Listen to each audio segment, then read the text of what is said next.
I would want to say no, straight up. But what's the difference between earning a high GPA and not wanting to give it away, but then earning a lot of money and also not wanting to give that away?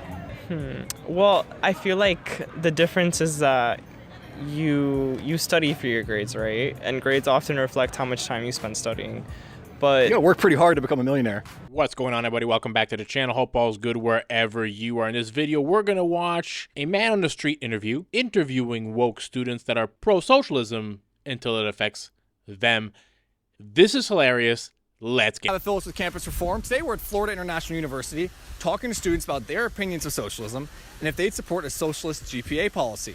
Would they be willing to share their high GPA with people that have a low GPA? Because after all, it's all about equality. Which would you rather have in America, socialism or capitalism? I would say socialism. How do you view the word socialism, favorably or unfavorably? I guess I would go with favorably. Like, I have family in Europe. They go to college for free. Their healthcare is paid for. They don't have to worry about it at all. I favor that over capitalism. Okay, got it. I also think I favor that, like, socialism over capitalism. socialism is more geared toward like helping the people in your, the governed. I'd rather people have that same opportunity. There's a lot of excess in America. The main idea of socialism being that people at the top are doing their fair share to help people at the bottom, trying to prevent disparity of income and trying to prevent excess, as you called it. So on campus, if there's a GPA disparity where there's people at the bottom with a poor GPA, would you support a policy where people at the top spread the wealth and give that GPA to people at the bottom? Help them get a better GPA. Yeah. I'm all for helping. I wouldn't give let me just give you some of my points. But it's about being fair, right? We gotta help people at the bottom. I've lost a lot of sleep, so I don't know if I will be fair. It's hard. I guess it would be kind of like hypocritical for me to say no. That's completely different How is it different? because I'm studying all day for my grade. What do you mean by sharing it? Like literally, like giving them a chunk of my GPA? Yep. Dang. I would want to say no, straight up. But what's the difference between earning a high GPA and not wanting to give it away, but then earning a lot of money and also not wanting to give that away? Well, I feel like the difference is that you study for your grades, right? And grades often reflect how much time you spend studying. But You gotta work pretty hard to become a millionaire. I mean, I'm not denying that fact either, but for the regular working person, Do you think there's a similarity between earning your salary and maybe not wanting to give it away to people that aren't working to earn it?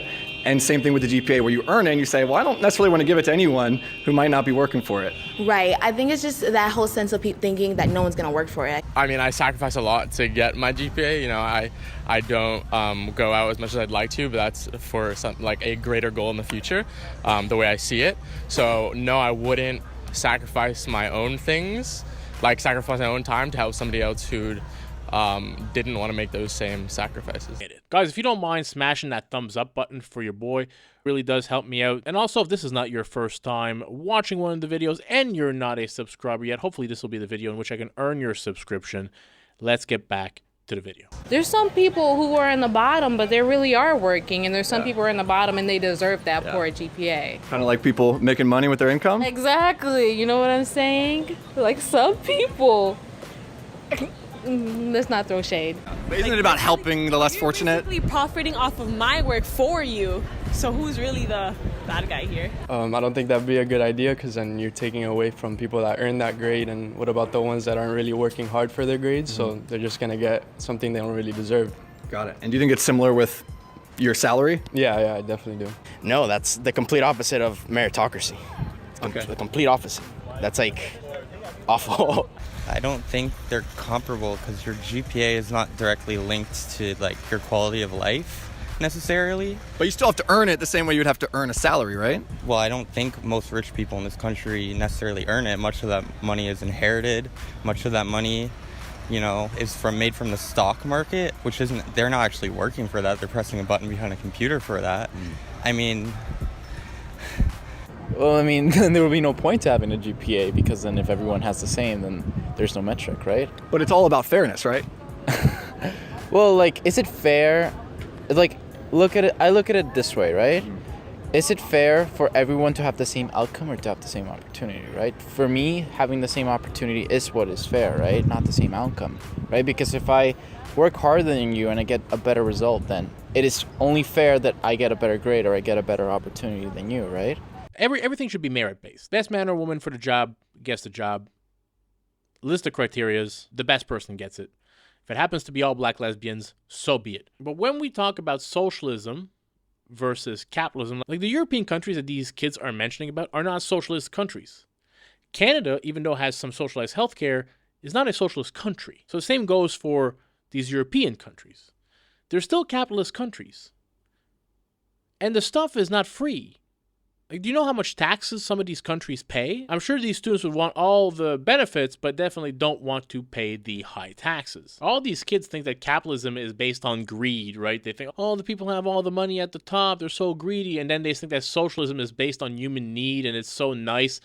But that's absolutely wrong. It's so backwards, actually. I mentioned this in a video a couple days ago, but if you go on Amazon, there'd be thousands of products, right? Millions upon millions of products on there probably. I don't know what the amount is, but there's a lot. And these products, these offers are the work of people who believe that they have something that you need. And if they're right, they will prosper. They're going to make some money. And if they're wrong, they won't. And that's how free market capitalism works.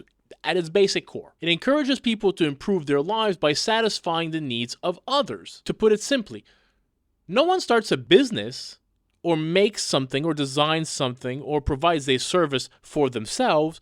No, people start businesses in order to make money or to fill a void in a market or to help somebody with a pain point that they have, right? Provide a service. But at the end of the day, it is to make money. And it's very hard to build a successful business. Most startup businesses fail. That's why when these students say, oh, I work hard for my grades, it's different. It's not different. If you look at a company, when the CEO of a company, say, I don't know, McDonald's or Burger King, some restaurant chain anyway, they spend millions and millions of dollars every year trying to determine what customers would want, what their customers would like, what they need to change, what doesn't work, what works best. And they need to do it quickly and fast because it's a competitive freaking market. And the consumer, me and you guys, we have the ultimate power in a capitalist economy. We vote with our dollars. In a socialist economy, the government has the ultimate power.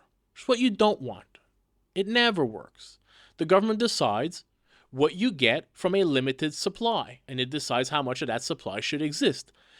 Instead of having like millions and millions of people making millions of decisions about what they want, we have a few government elites in socialism that decide what people should have and how much of it they should have. So pretty much you will have nothing and you will be happy. So it's not surprising that the government always gets it wrong in socialist countries. If you ever notice any country at the late stage of socialism, when it's about to go right down the shitter, and no pun intended here, they run out of stuff like toilet paper. Of course, that's not a problem for the elites or the people that are at the top, but for all of those at the bottom, the average man and woman in society, you're out of luck, buddy.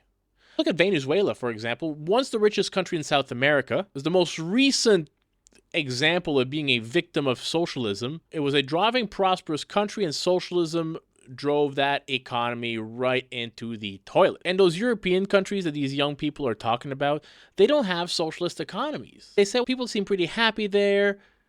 Why can't we have that? They have free healthcare, free college, stronger unions. And the answer is, again, because those countries are not socialist countries. They have some socialized healthcare. They might have some government benefits that we don't have, but also that comes at a price. It comes at a price of a very much higher tax bracket. And when you look at countries like Scandinavian countries, they argue about this all the time and they vote on this all the time on an individual basis to see if it's still working. And many countries have, let's say, some socialized healthcare, and they'll have also, for the people who have more money, a little bit of private healthcare. So you can choose. And the reason they're not socialist countries is because you need a free capitalist market, a free capitalist economy, so you can produce enough wealth in that country in order to sustain this quote-unquote free stuff that is not free, that's paid for by taxes. You hear about the Canadian healthcare a lot.